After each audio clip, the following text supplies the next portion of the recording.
COVID-19 has reshaped globalization and further strained Sino-American relations. How will this influence China's role in the Middle East and the wider Mediterranean region? The ChinaMed Tel Aviv University China in the Mid-Med series looks at this dynamic in conversation with leading global voices. Look at the world of tomorrow. Join the China in the Mid-Med series.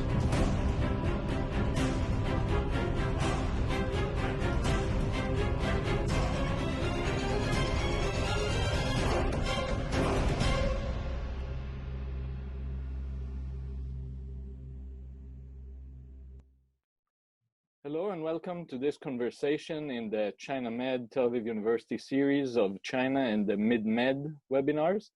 With me are Professor Enrico Fardella of ChinaMed and Peking University and Dr. Friedman of the Moshe Dayan Center at Tel Aviv University. I'm Dr. Sela of the Department of East Asian Studies, and our conversation today is with Ms. Deborah Lehr, the Vice Chairman and Executive Director at the Paulson Institute. Deborah works on U.S.-China relations, green finance, and various subjects relating to China and the Middle East, as well as North Africa. In past years, she has been prominent both in the business sector and in government-related activities under various administrations. I would also like to add that her unique interest in the past and antiquity, as they relate to the present, bring to the fore another fascinating perspective, to my mind, to our discussion. Deborah, we were thinking that perhaps you would like to start with a brief introduction to the China-related activities at the Paulson Institute. Great. Well, it's delightful to be with all of you. I'm thrilled to have this chance to talk about China and its growing role in the Middle East and North Africa. And as you said, I do have a great interest in antiquities, and in fact, was sparked in part by participating in a dig in Megiddo a few years ago. So I had a chance to spend some time in Israel. So the Paulson Institute was founded by our former Treasury Secretary, Hank Paulson, and it was launched after he left government to really allow him to focus in on areas where he felt he could make a difference in the United States' relationship with China, China's growing role in the world, and a particular focus of his conservation in the environment. So at the Paulson Institute, we have three broad program areas that we focus in. While obviously Hank, and given my background in the US government, we continue to focus on US-China relations more broadly, the Institute is very much focused on green finance, where we have a green finance center. We look at supporting China and to some degree the United States transition to a low carbon economy through using market mechanisms. We try to bring that same focus of using the market into the work that we're doing around conservation. For example, we're doing a very big study looking at how to price natural resources, with China being the focus given the upcoming CBD COP. We also do similar work with Latin America. We do look at China's growing role in Latin America, but are also focused on looking at conservation work and supporting countries around the Amazon in restoring the Amazon and the rainforest. And then we have a think tank, Macropolo, that looks at the economic issues in China and some of the challenges that they're facing. Thank you. Perhaps then, when we're talking about the green finance, prior to the coronavirus pandemic, you were talking about issues relating to Egypt's opportunities to work with Chinese companies on green finance and sustainable infrastructure projects in Egypt. Do you think either Egypt or China will continue to focus on green financing in the new coronavirus context? Well, I certainly hope so. I think there was momentum for China and Egypt to start working on green finance related issues together. Egypt has been talking about issuing green bonds and their first corporate green bonds. And given the infrastructure plans that Egypt has, the major cities that they're building, the new administrative capital, El Alamein, and the fact that China is doing a lot of that infrastructure development work, there's great opportunity to make that really a model for the region in green development. For China's part, I think that there will be a slowdown in their infrastructure support along the Belt and Road. We are already seeing that investment was slowing down, just given the fact that China's economy is slowing down. So it's a very natural step. And just given some of the pushback that they've received in other countries, given some of the political issues around the Belt and Road and their own domestic economic situation, particularly coming out of COVID, I think they're going to be much more prudent in the investments that they make, and to make sure that these are ones that not only are done for political reasons, but there's some economic benefit too for China coming out of it. One last point on this, we've been following very carefully what is being said in the National People's Congress that's going on right now, where China is really articulating a lot of its economic relief plans in the post-COVID environment world, and looking ahead for the next 5 years of what their economy is going to be. And at least in all the language that they're using, there's a big focus on green. We have seen it from Xi Jinping. We saw it in Premier Li Keqiang's work report. And in the work that we're doing on the ground, we see it very much. We see that they still remain committed. We work very closely with the city of Beijing, for example, and the mayor is actually the former minister for the environment. And they really are trying to make Beijing a showcase for green development. So I think that we will still start to see. I do hope in Egypt, as they, they're now entering their peak, as they start to come out of it, that they recognize that green development could really be a business opportunity for them and a potential area of economic growth, not just something that's a good thing to be doing. Can I ask a quick follow-up, if I might? Deborah, this is Brandon Friedman. I wanted to know, obviously, you're not on the ground in Egypt, but I just wanted to get a sense for whether the spirit of cooperation on the Egyptian side has changed, and whether there's any perception of xenophobia directed China's way, any sort of backlash in Egypt as a result of the virus. Sure, we've been following that very carefully, and it's a very interesting question because we've been watching around the world to see what the backlash has been and how that translates into both the political relationship and the economic relationship. And so in watching Egypt, Egypt was one of the first countries to send supplies to China when China announced that they had this virus that was starting to spread out of Wuhan. In the midst of the crisis, they actually sent their health minister to China, who ironically, even though the minister didn't actually get a chance to meet with anyone in the Chinese administrative government, they met with people in the legislature, and they didn't wear masks, which was very interesting at that point. And Egypt has been very quiet in the criticism that has been taking place in other parts of the world. We were contrasting the language that was coming out of the United States in March and April with that of Egypt. And while there's been a lot of criticism in the United States and Europe about how China initially handled the transparency and the sharing of data of what was happening with the virus, Egypt to date has not had any comments that we have seen coming out of the government that have been critical. There's been a move by one lawyer to try and sue the government, but that I don't see going anywhere. And in fact, we see China stepping up their mass diplomacy in Egypt to try and maintain the relationship. And my guess is that economics will follow, that the Egyptian government is looking at China, they're looking at the United States, they're looking at the pace of recovery, and no doubt making a judgment that China is the first major economy to recover from the virus, that already China is one of Egypt's largest trading partners and largest investors. And as they look at how they're going to come out of this economic depression, they're probably looking east, not west. Yeah, please go ahead, Brandon.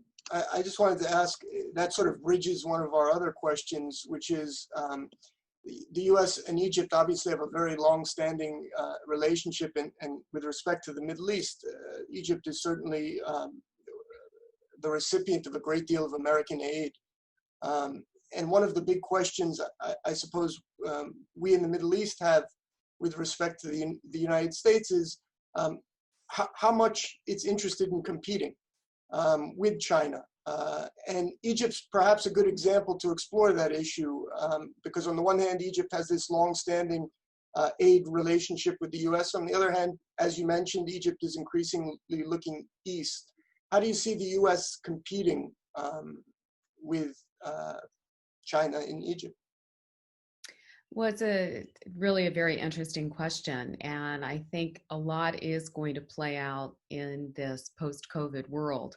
We see really not necessarily that the world is changing, but that this sort of global shutdown has exacerbated and maybe expedited existing trends.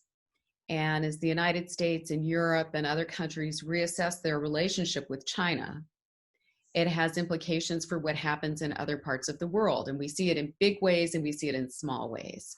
In the small ways, maybe if you can put it that way, we're looking at, for example, new infrastructure development.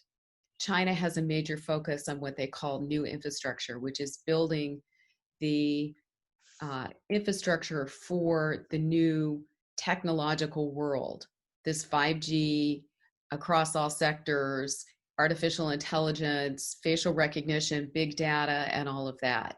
They've been at the forefront because that's where they see that they can compete with other countries. They are responsible then for building out most of that new infrastructure development in places like Egypt and other parts of the Middle East. And so that's going to be very hard then for American companies to compete in those areas. For example, we don't make telecom equipment, so we're not competing in how to build out the 5G networks. But those will all be built to Chinese standards, and those standards are different from the standards that American companies use. And so if across the Middle East, they're selecting all Huawei technology or Chinese technology, all the products that go along with that, from anything from refrigerators and toasters to the new sophisticated cars or self-driving cars, to even more important things like military equipment, they're all going to be based on Chinese standards, not US standards. And that is a major fundamental shift, and a shift then in the influence that the United States has.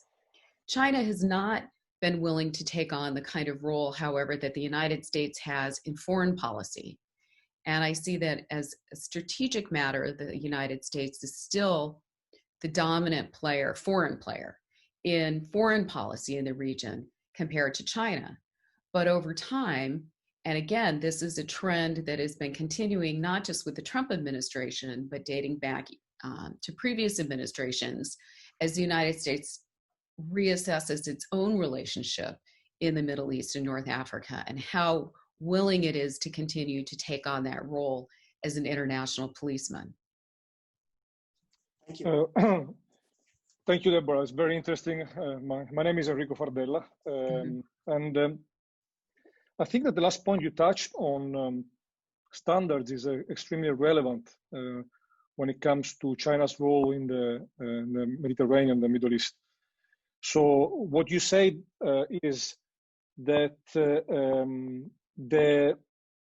this kind of trend that we have been looking at in the last few years, that we can call like looking east for most of these countries when it comes to connectivity, tech connectivity, infrastructure connectivity, comes in with a standard logic. Now, my question is, because this is, for example, from an Italian point of view, this is what I noticed. There was a huge difference in the debate, for example, on the Belt and Road between the Belt and Road 1.0, so from 2013 until 2017-18, when the main focus was the need to connect, with China's flux of values coming into the Med. And then like slowly, especially after, the Trump administration came in, we assisted at a growing focus on the security implication of connectivity. Now, I think the Italian debate now is becoming quite mature in that regards. How do you see the Middle East reacting to this kind of conundrum between connectivity and security? Yeah, it's very interesting. So I think you referenced in one of the questions that you provided earlier, a comment that my boss, Hank Paulson, had made about the creation of an economic iron curtain. And this is something that relates to standards, but even in the bigger issues of looking at the flows of investment, of trade, of people, of technology. And that we start to see, and I think it's a big question of which way the United States and other countries determine that their path will lead, of whether we have diverging standards with China, and therefore we have divergent technology worlds almost. Mm-hmm. China has started this in many ways by the creation of even their own firewall, where they have inside of China their own sort of intranet, and therefore their own standards and their own technologies, and they only allow certain things in from the United States, and then what they're going to be able to export of that. And for example, if we look at Europe, where you were talking about in Italy, many of the countries in Europe, just continuing on with this Huawei example, have about 50% or more of Huawei technology in their own telecom systems. And Huawei technology is not operable with any other technology. And so they're going to transition to 5G.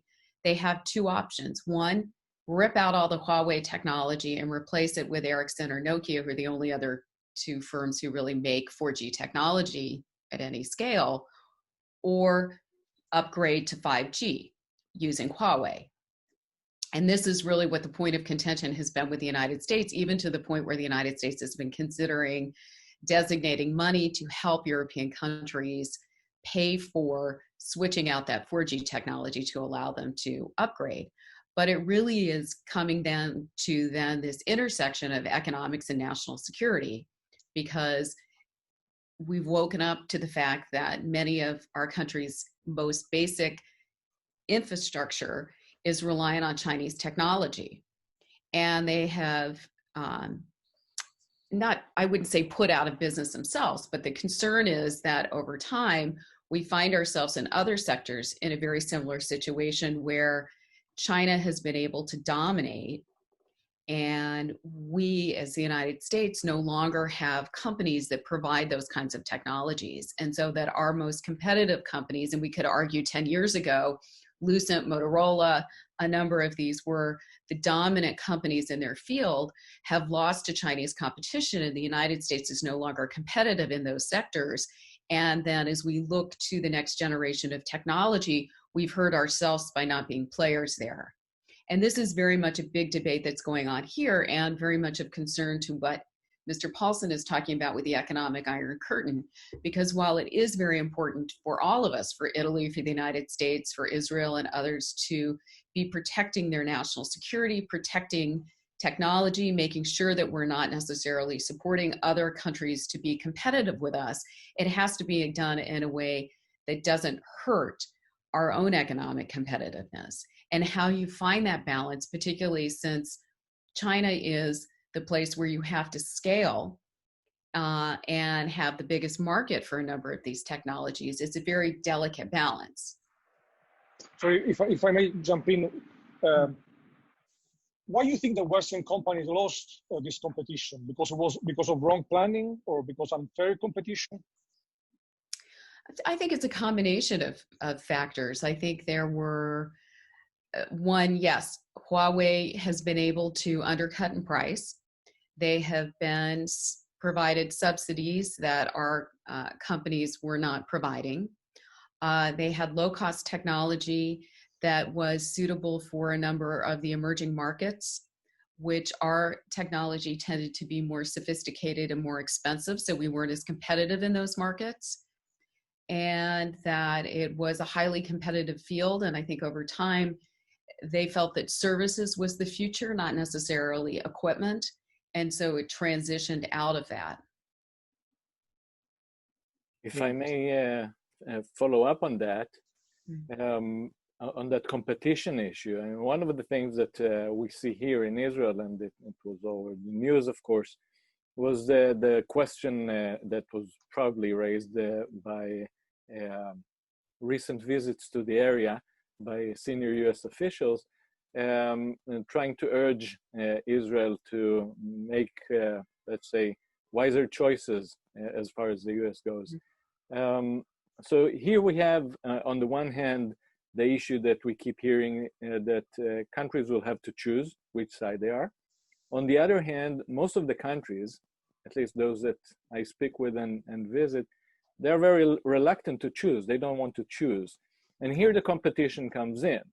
Because when there's a competition, you usually choose what is best, or what is cheap and best, or what works for your own needs.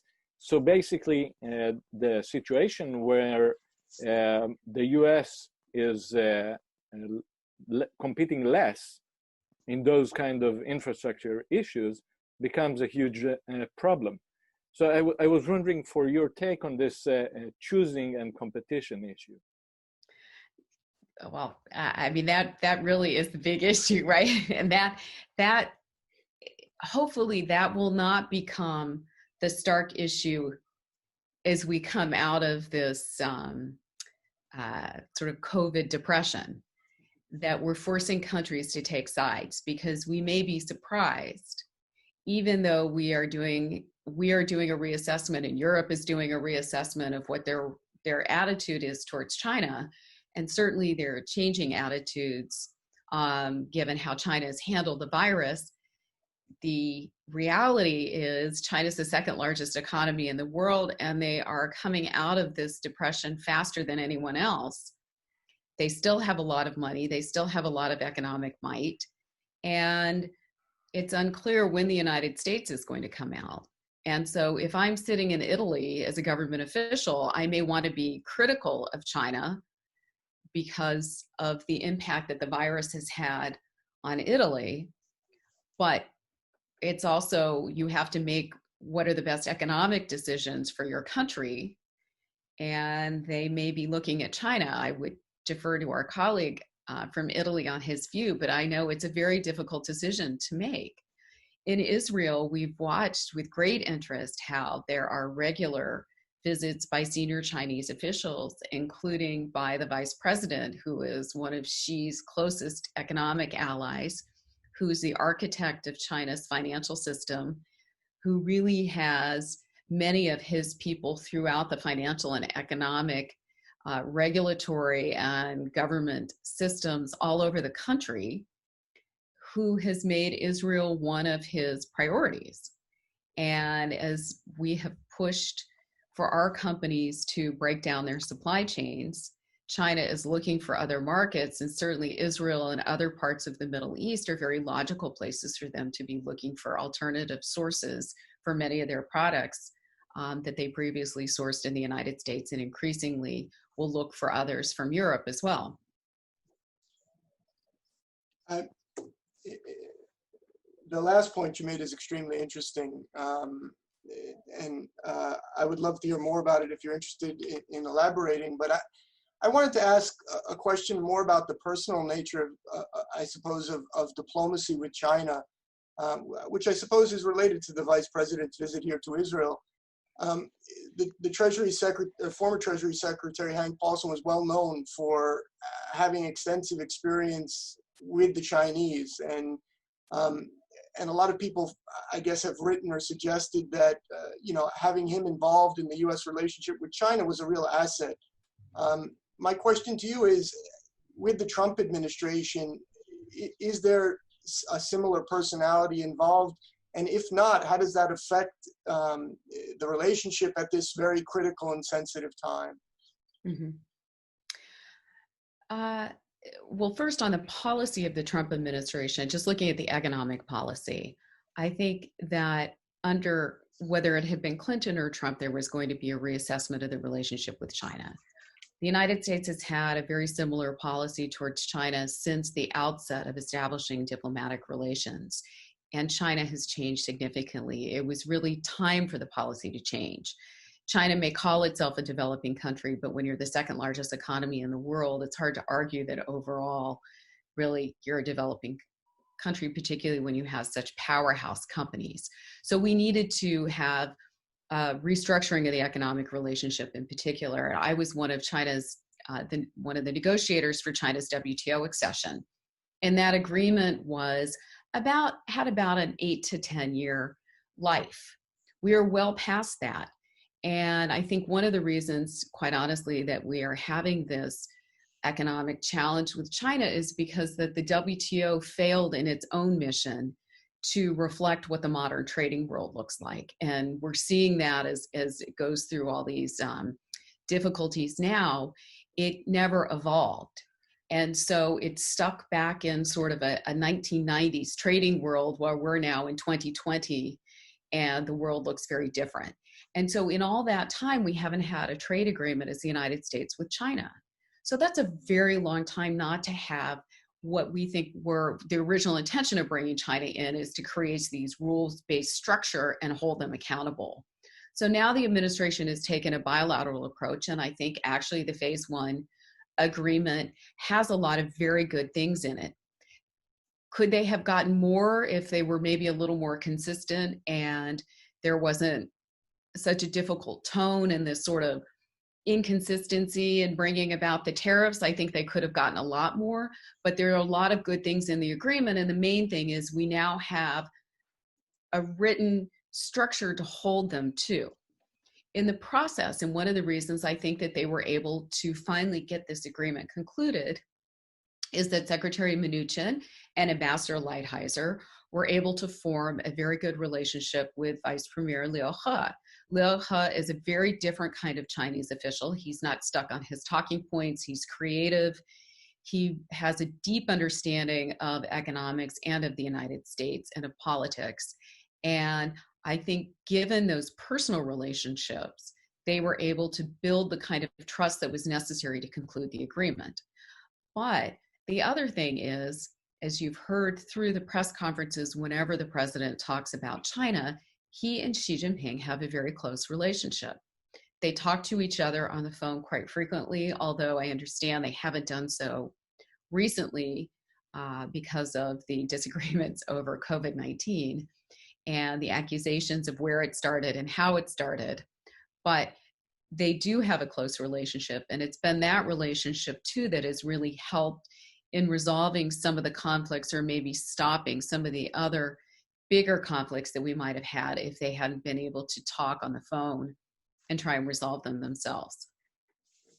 So if I can follow up on that, do you see the phase one agreement? There's been a lot of, let's say, fears that perhaps because of COVID-19, the phase one agreement might not be actually implemented in many ways. Do you think that it will be implemented? Do you see the phase two agreement, if there's one being worked on right now, do you see it being discussed in similar ways with Liu He and so forth? There are still ongoing discussions on a regular basis on the implementation of phase one. And China, to date, I understand from the U.S. Trade Representative, has been living up to their commitments. And certainly in the work that we see, for example, in financial markets, China has been very active in living up to its commitments and opening the market. And the next test will be as we start to see licenses approved for these 100% owned securities companies and others. But I fully expect that that will take place. These are things that are in China's interest. So opening further sectors for foreign investment, helping foreign firms coming into the market, buying more of their exports are all things that China knows they need to do to try and stimulate economic growth. So I think that they'll stick to that. The purchases have always been very political. They're political for the United States, they're political for China. Because of COVID, the purchases have been delayed. Because of the growing seasons, I understand too that the purchases on agriculture have also been delayed. Will they go forward? The Chinese say that they will. The United States is saying that they will. But if we continue to have a very tense political situation, like I said, these have always been big purchases, big companies have always been targets in any time of political difficulty with China. We always had this situation when China would get upset, they would stop buying Boeing aircraft. It would take a presidential visit, we'd get a major purchase of Boeing again, and things would be back on track. We're doing the same thing with Huawei. Obviously, there are national security issues, but there are politics involved with that too. So it will remain to see what happens with the politics, but I think otherwise they're on track. In terms of a phase 2 agreement, I think it's critically important that we start to have discussions on phase 2, because this is to deal with some of the big infrastructure related issues around state-owned enterprise reform, and some of the, what I call systems or processes issues in terms of making sure that approvals occur on time and they're not held up and there aren't all these other bureaucratic obstacles to market access. Will those take place? I don't see getting a phase 2 agreement, quite honestly, before the end of the year, because we're now entering into the presidential political season here. And it's always very difficult to make progress on any kind of trade agreement with China in that atmosphere. So Deborah, this is very interesting, and seen from an Italian perspective, I'm a professor, I teach Cold War history, so I tend to find a certain parallelism when we talk about new Cold War and the topics I research on. So the way out from the Cold War was a detent process where the two superpowers were trying to find a compromise, or as someone called it, a bipolar condominium of international affairs. And when China and the US last December, they start sitting and finding a compromise on the phase 1 trade agreement, the reaction of many European governments was partially enthusiastic and mostly worried that actually Europe might be somehow isolated from this new G2 agreement. So I find that there is, as you can see, 1 month ago there was a survey in Italy that was actually pretty impressive, because the Italian public opinion appeared to be more favorable to an alliance with China than it was to an alliance with the United States. It is unprecedented, in the history of Sino-American and Sino-Italian, Italian-American, Italian-Chinese, Sino-Italian relations. So do you think that there is a direct proportionality between the public opinion in Europe or in the Middle East, frustration towards the US and their fascination towards the China and the China model?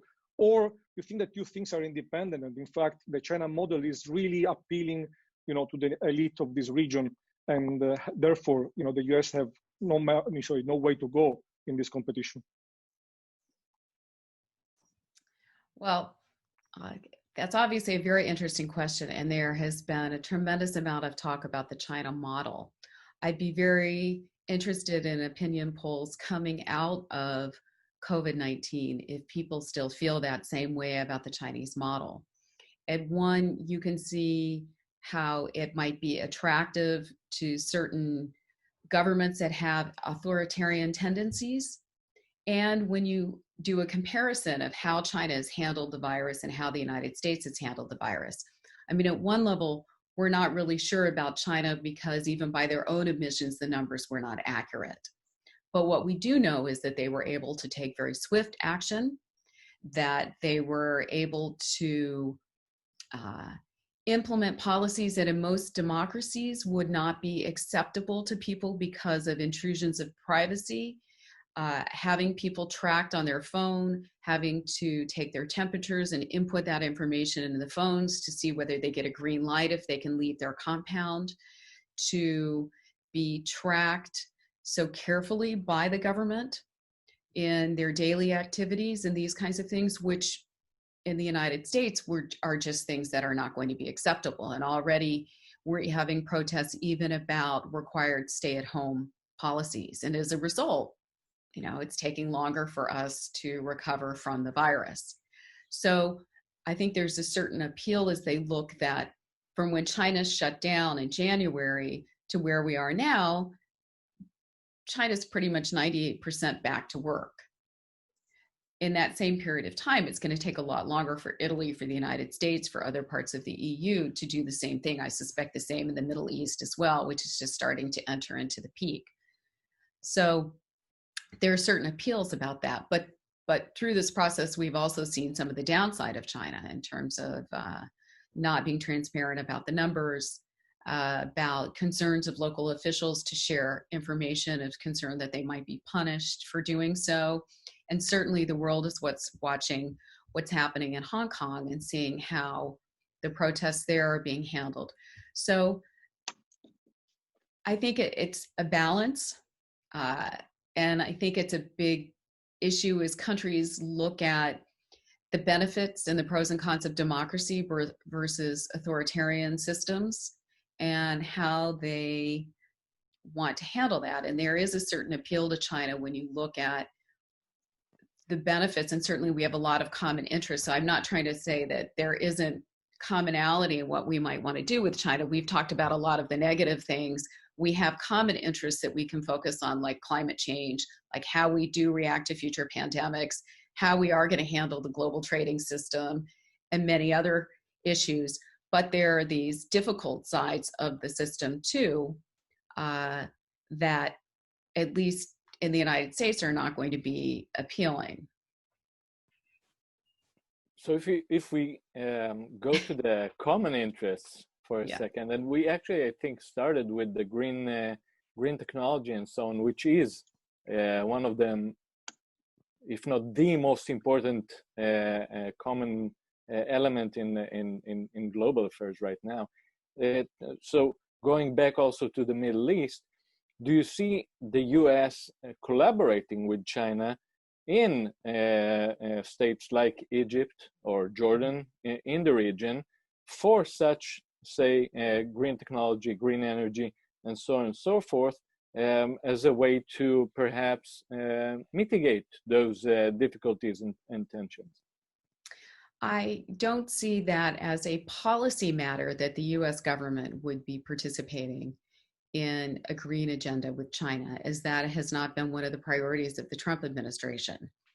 But I distinguish that from the role that states and mayors and certainly our companies play, because our companies have some of the leading green technologies, and they've been very active in cooperating with China, whether it's in China, whether it's on infrastructure projects overseas, whether it's as part of the Belt and Road and others. So I think as a policy matter, I don't see that there's going to be a lot of cooperation with this administration on a green agenda. It was different with the Obama administration, where there was a lot of collaboration. In fact, I would argue even so much collaboration, it came in at the expense of what our trade relationship was. But for the companies, yes, I see that there's a lot of potential area for cooperation and a lot of economic opportunity coming out of it. Can you point out like a couple of examples, like on the field, and you mentioned Egypt before, but maybe there are other areas or countries and specific sector where this kind of opportunities might arise? Sure. So Goldman Sachs did a study a couple years ago looking at China, for example, as a $1 trillion opportunity for companies in environmental goods and services, and looking at anything from providing technology around cleaning soil to cleaning air to obviously purification of water, and even some of the technologies around solar. Specifically, companies like Honeywell, like Dow, are providing smart metering. IBM is doing work on smart cities. They're doing this in China. They're doing this along the Belt and Road. So they've been definitely cooperating in many of these projects overseas. For the Paulson Institute, we actually started a few years ago a fund. Obviously, we're a not-for-profit, but we worked with Vice Premier Liu He's office in the launch of a commercial fund that is run, we are non-commercial advisors to it, but it is run by former investment bankers. And it focuses on sourcing US technology to deploy in China to help in green development. And so it's been in operation for 3 years now and has been doing very well. And from the time that we started that, this is the only national level fund in China. But since that time, there are over 500 green funds that have been set up in the last 3 years. Many of them are focused domestically, but a number of them are increasingly focused on investing in projects overseas. And the Silk Road Fund, which you may be very familiar with, which was set up to provide financing for projects along the Belt and Road, they've been very reluctant to invest in the Middle East, not because they don't think that there are opportunities there, but because they didn't feel that they had the necessary expertise. So they like to partner with other organizations like the World Bank or the IMF who might be investing in projects.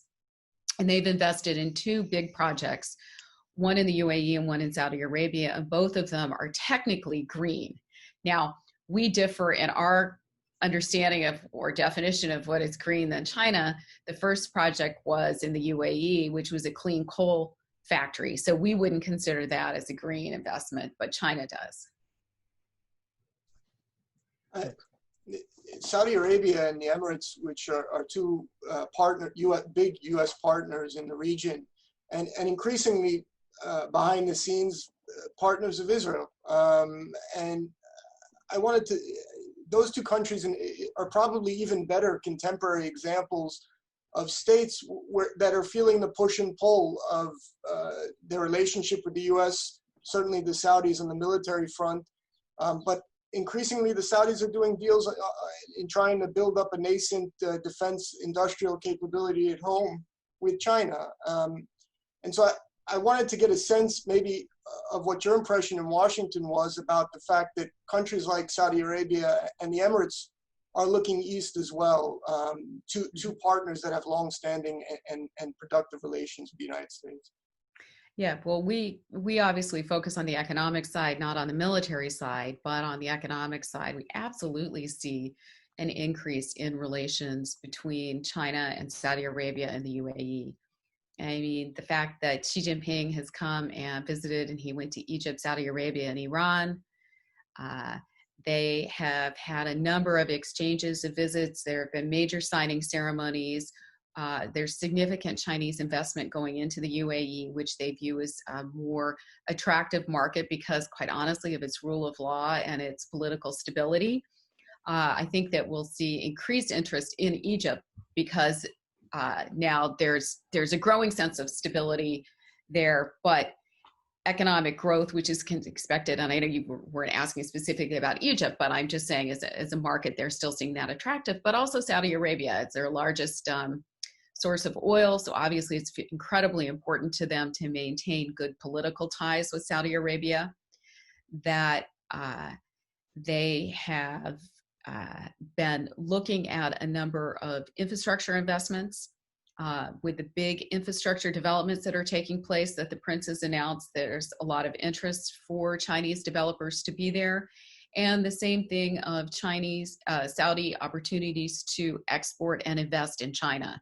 And we've seen an increased presence of visitors from the UAE and Saudi Arabia at international events looking for investment opportunities. Thank you. So you, according to what you're saying, so it seems that probably because of this, of the slowdown of the Chinese economy, the reaction that some countries had with Chinese investment in the past, it seems that we are going to see a sort of rationalization of Chinese going out investment in the next years. You think that this is something that is might make the Belt and Road more, you say, open and I would say more interactive also for Western capital? Yeah, it's a good question. I think, you know, under Xi Jinping, China's taken some major steps to transform its economy. And it realized that they couldn't continue with this low-cost export reliance and massive government infrastructure to create economic growth. And that they had to change to a more private sector and consumption-based model. But to do that, you have to open your sectors. I mean, you can't have a closed economy if you're going to look at development of the private sector and promotion of consumption. You have to import more, and you have to encourage your companies to be involved more internationally. They've done a good job in encouraging a number of the state-owned enterprises to go out, but now it's the time of the Chinese private sector.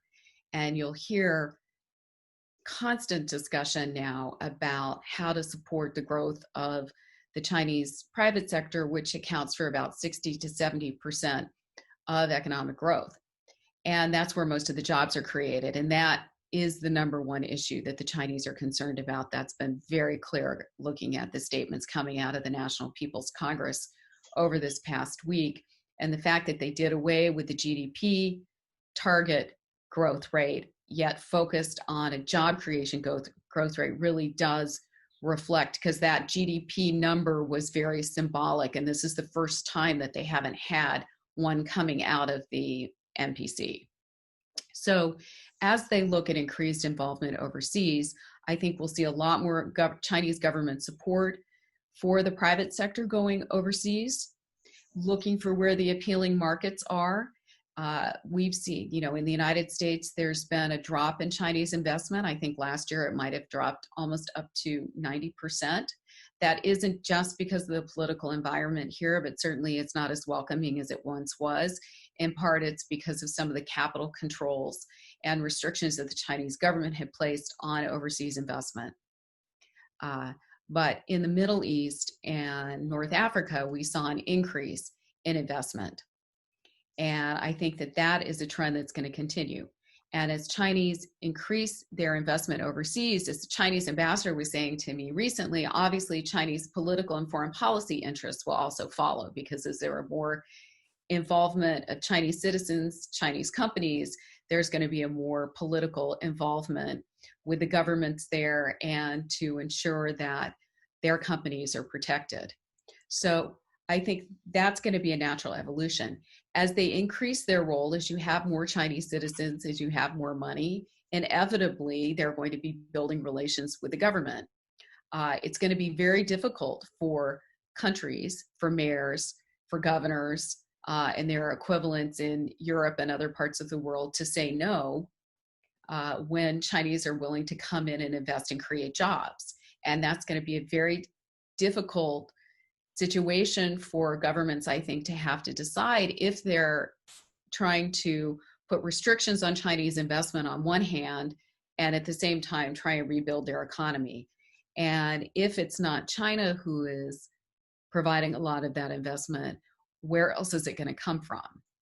And it's not clear that a lot of that there's going to be a big push from the United States in supporting our companies and providing the kind of export financing that China does. Hopefully we will. There's been a lot of talk, there's been legislation that was passed here to create a new variation of OPIC with a fund that could invest in markets with a particular focus, I think, in the Middle East and North Africa, but we've yet to see that play out. So in this post-COVID world, as we come out, I'm not sure how much of that money is going to be dedicated to helping US companies overseas. Quite the opposite. More of the discussion is about helping companies reshore to the United States. And I'm just contrasting that with China. I know that wasn't exactly what you were asking, but just contrasting it, because as we put pressure on our companies to come home, we are taking them out of those international markets, and we are therefore reducing our own role and, dare I say, influence in those markets because we're not present in them. So it is just an interesting contrast, and something that governments are going to have to think about as they look towards the US and they look towards China and determine what their policies are going to be. What you just described also sounds quite counterproductive for global competition, but we've been through that already. If my colleagues allow me, I thought we perhaps might go into the discussion about cultural interactions between China and the Middle East. Egypt, for example, we spoke a lot about Egypt. So how do you see those cultural ties play out in strengthening ties? I can see a lot of attempts specifically from China to enhance its kind of cultural dominance in various countries, and perhaps also again, going back to the past and to different relics being lost and retrieved, and perhaps a joint narrative on the 19th century, 18th century, or early 20th century imperialism that binds them together. Well, there was a survey done a few years ago in China, and the number one place that Chinese wanted to visit before they died was the Great Pyramids. So China, obviously Egypt is a country that cultural tourism is a significant part of its GDP. After the revolutions, tourism was hit. Last year, or I think looking at 2020, the prediction was it was going to be the highest tourism year ever. China was a major focus. Tourism from China, I believe, was increasing over 100%. And so they were on track to have a really stellar year for the tourism market that was going to beat any of the pre-revolution years. That clearly has come to a dramatic halt, and I don't see that the Chinese are going to be traveling internationally in any major way in the foreseeable future, both with the restrictions that the Chinese have put on air travel, but obviously with all the governments, with all the airlines shut down, Egypt completely shut down at the moment, really, to foreign visitors. That said, putting aside the tourism as a cultural issue, yes, China has very much wanted to make culture a part of the Belt and Road. And they're looking at ways they can do it. Next year is supposed to be, it was going to be this year, but next year will now be Saudi-China Year of Tourism and Culture, and looking at using culture across many different areas, not just heritage, but many different ones, as a way of increasing tourism, of helping the countries better understand each other. The Chinese have been using soft diplomacy through their mass diplomacy in many of these countries, and they have been taking a model that has become very controversial here in the United States, but is still quite active in the Middle East and North Africa, and that's the use of these Confucius Institutes, where they set them up to subsidize the study of Chinese language and Chinese culture to help people better understand. And China has always been very active in Africa in teaching Chinese as a way of building ties. I studied in China, I hate to say, in 1984, and most of our campus was actually African students who were learning Chinese. So this is... You studied at Peking University. Pardon right? me? Did you study at Peking University? Near it. I was at the Beijing Language Institute. Oh, okay. Before going to, Beijing. So, I mean, before looking at going to Beijing. But yes, that was a while ago, but it's been long. But they really are hoping to use culture. And of course, they view themselves as, like a brother and sister with Egypt, having had a shared long history. And if I may, so since we're talking about culture and from an Italian perspective, we celebrate this year 50th anniversary of Sino-Italian relations, and I think nobody would expect like such unfortunate moment to celebrate such an anniversary. And of course, Italy is one of the major destinations for Chinese tourism, and the restriction that you mentioned before is going to have a massive impact on Italian economy, and the tourism is very much people-to-people element, as we know, in one of the pillar of the Belt and Road initiative, and also a very important element for Italians, to get to know better Chinese and vice versa. That's right. So one of the main issues that we, with Hori and Brandon, we face when we are talking about China and the China foreign affairs is that the concept of misperception, that is very much connected to, the cultural connection. So is there something that, if you think about China and the perception of China from the region, and also from a personal perspective, your perspective, is there something that we are actually risking to grossly misperceive about China and Chinese intention when China operates in this region? Well, I think there's a big difference between talking about the Chinese government and talking about the Chinese people, and not conflating the two of them. And there are certain tensions with the Chinese government, but when you have 1.4 billion people, obviously there's a significant difference. And so I have a lot of friends in China, and they are, the Chinese people have very differing views of their own government. And so it's not a monolith, and it's not as, I think, authoritarian sometimes as people think it is, where Xi Jinping says something and automatically it happens. We have written, if you were looking at some of our writings, but early on when Xi Jinping came in, I think the situation was so bad that he had to create policy inspection teams that he would send out into the provinces to make sure that mayors and governors were actually implementing the policies that Beijing was dictating. So I think that's one of the big misimpressions that people have, and making sure that you can distinguish between the two and finding ways to continue to welcome Chinese tourists. I do think there have been some issues. In fact, it's been very I was in China right before things started to shut down, and we're laughing on one of the flights that we were taking domestically, because now, in addition to them playing on the airplane that you have to, put your tray table up and wear your seatbelt, they have a whole set of rules about behaviors. And if you don't abide by these various behaviors, which include don't hit your seatmate and don't hit the flight attendant, you can be kicked off the plane. And so there's some educational issues going on. And there have been some training programs actually that the government's instituted for tourists going overseas, because they were giving them a bad impression, like when they were writing on the walls in Pompeii. So well, I can assure you that we also need this kind of regulations here in Sicily.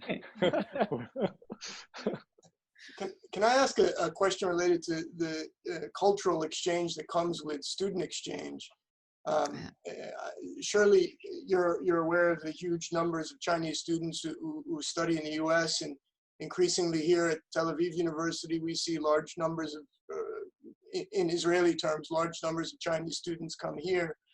And I suppose one of the things, in addition to the financial impact of seeing those students disappear, is how is that going to affect the nature of relations between our country and China and the US and China, if we no longer have a younger generation who's been exposed and interacted with us and our people here and your people in the US? I could not agree with you more. And it's a very, very serious issue, and something that the Paulson Institute has been focused on as well. We think it's critically important to be welcoming of students from all around the world. And that's one of the benefits of the US system, is that we bring great thinkers, and then we allow them to work and help build the US economy. And if we start restricting those, I think that we're hurting ourselves. Now, it is true that we need to be careful that there are rules and regulations that could be put in place in the universities to make sure and perhaps limit access to certain sectors. And that's something that the university community here has been discussing. And we haven't quite worked it out, but having just a total ban on students, I think, is a very bad idea and a very dangerous idea. And this is one of the things that Mr. Paulson was talking about with the Economic Iron Curtain, about starting to put those restrictions on, because it is one of the benefits, I think, of allowing Chinese students to see how our system works, to study it, and even take some of those ideas and concepts back to China and implement them there. Deborah, I would like to thank you very, very much for your time, for a fascinating talk. And let's say that that was an optimistic sound in the end, that perhaps we will be able to bring all those things back again. Thank you. Thank you. Thank you. Thank you very much. Thank you, Deborah. Thank you. Thank you all, guys. Bye.